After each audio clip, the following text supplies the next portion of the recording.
What is up, Internet? This is Kyle with Slapshot Toys and Comics doing issue number 4 of the pool list. This is our weekly video where we take a look at the comics that are on my pool list each week and just do real quick, spoiler-free as possible reviews on them. This week we have some fantastic books, so let's not draw it out any longer and take a look at the comics. Alright, so the first comic we're going to take a look at this week is the all-new, All Different Avengers number 9. Now this is just kind of a filler issue in between issues 8 and 10. Basically, the Avengers, or the all-new Avengers team, are at the hangar. They start getting attacked by a mysterious force. None of them have any idea what's going on. Then all of a sudden this woman shows up and says she's the new Wasp. Now of course the team is extremely kind of paranoid, not really knowing who this person is, what she's doing there, and they bring an attack, so they obviously think it's her. But it has some really good twists and turns. It just kind of fills in who this new Wasp is. And then they finally realize that it's actually Vision going haywire is the reason that all these attacks are happening. So it's just a good little filler issue. Not a whole lot really happens. Like I said, it's just basically the introduction for this Nadia character who says she's in relation to Hank Pym, which is kind of cool. So it'll be interesting to see where it goes from this with this new Wasp. But just a nice little filler issue, pretty good. The art's really good, as it always is in this book. This is one of my favorite books I'm reading right now. I really like this team. Overall, I think this is a really good kind of filler issue. Mark Waid's done a fantastic job writing it. It's a good little story, and I definitely give this one an 8 out of 10. So the next issue that we're going to take a look at is Deadpool issue number 11. Now this is the conclusion of the Deadpool vs. Sabretooth arc, and hearing that you would think is pretty action-packed. But unfortunately, this issue is not at all. It deals mainly with kind of the psyche of Deadpool, kind of getting into his own head. He finally realizes that he killed his family. It was not Sabretooth, even though Sabretooth really wanted to take that and kind of carry that burden for Wade.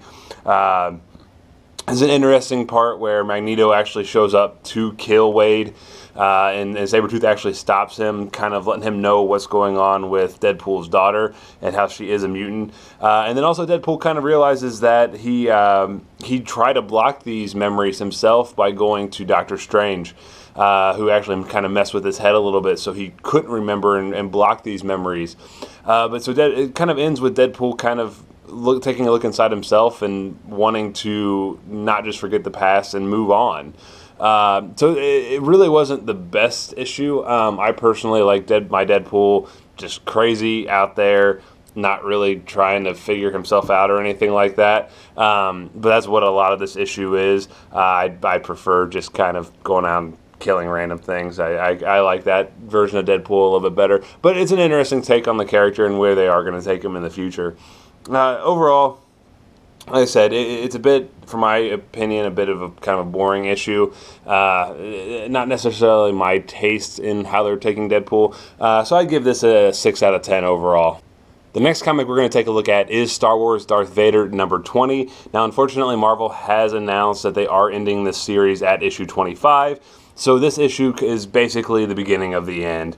The Emperor has finally kind of revealed to Darth Vader that he has been testing him since kind of Darth Vader's failings in the earlier issues.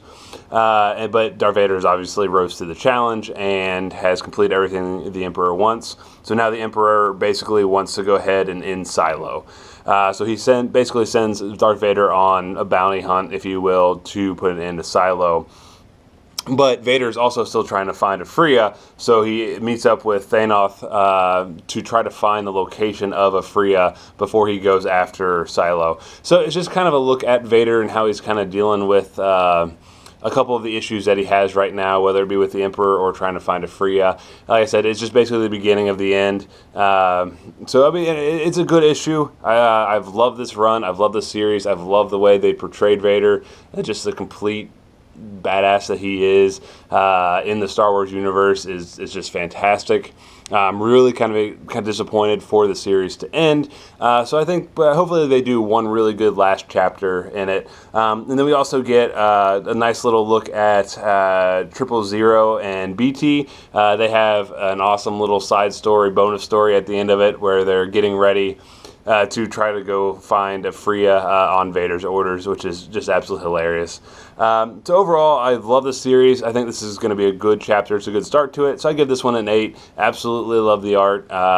Really disappointed it's ending, but hopefully it ends on a really high note. The next book we are going to take a look at, and this one made my top pick of the week extremely, extremely hard, is Batman number 52. Now, I actually kind of went into this thinking that it wasn't going to be all that great. I figured this was just a gimmick by DC because they wanted to reach 52 issues with it being the new 52, and this wasn't Capullo or Snyder, so I thought this would just kind of be a throwaway issue. But man, was I pleasantly surprised. So this actually deals with, it is kind of an origin story again with Batman, but it doesn't necessarily deal with how he became Batman. It's more of how he kind of got over the loss of his parents. And I just thought reading it was absolutely phenomenal.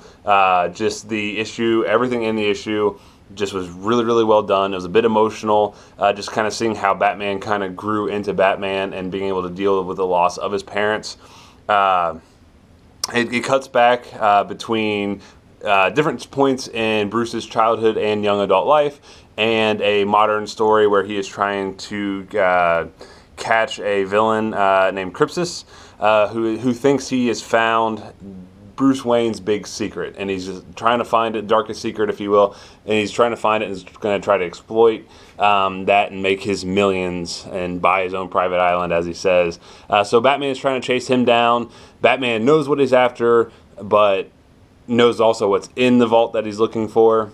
But it also cuts back at different points, like I said, his young adult life and his childhood. This is just a brilliant issue. Read it if you're a Batman fan. This is a fantastic issue. The only reason it is not my top pick of the week is because of the art. Unfortunately, I'm such a fan of Capullo's art. It's going to take me a while to adjust. And there's nothing really wrong with this art. It's just not, it's not Capullo. And just this real quick 1 week jumping from Capullo not to Capullo just doesn't do it for me, unfortunately. But the story is phenomenal. It's going to be interesting to see where Tom King takes Batman in the new series after Rebirth. But this is a fantastic issue. Don't write it off like I almost did. Go ahead, get this issue. It's almost my pick of the week, but not quite. But it's definitely a 9.0 out of 10. Now it's time for our pick of the week, and this week it is Batman Ninja Turtles number 6. This is the conclusion to the phenomenal Batman Ninja Turtles team-up run that DC and IDW Publishing went together and did. And I've got to say, this series is just phenomenal. It's the perfect Saturday morning cartoon mashup. It's like two of my favorite things growing up as a kid, mashed into one. It's a standalone story, no continuity in neither the Turtles or the Batman world. It's just a fantastic standalone story. This issue is no exception, but the whole run has been wonderful.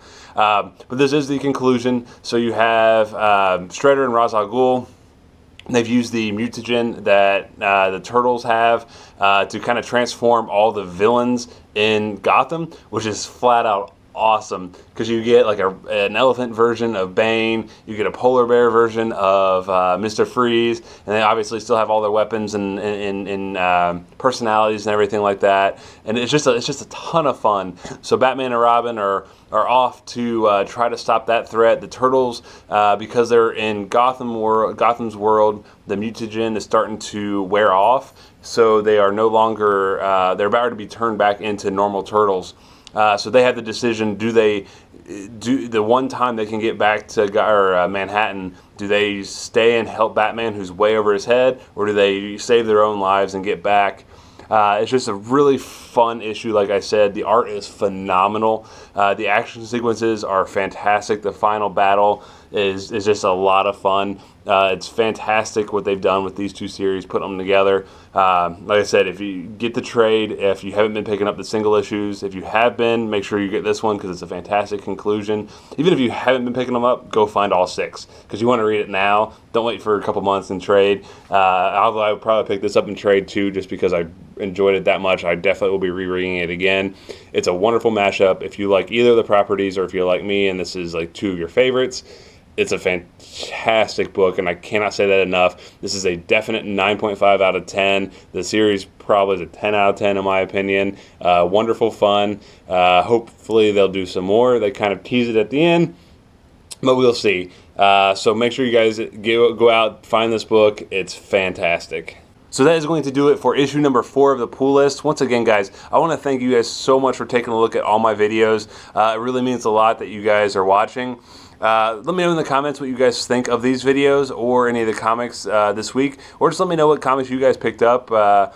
Maybe if you guys have any recommendations or anything like that, I can check some books out. Love to talk comics, so in the comments, just go ahead, put whatever you guys want. Comments are always welcome. If you guys did like this video, make sure you guys hit the like button and go ahead and subscribe. That way you guys don't miss any of the future issues of the Pool List or any of the action figure reviews that I've been putting up. I do have 2 just about ready to go, so they should be up within the next couple days. Have a couple Hot Toys on the way, a couple Marvel Selects on the way.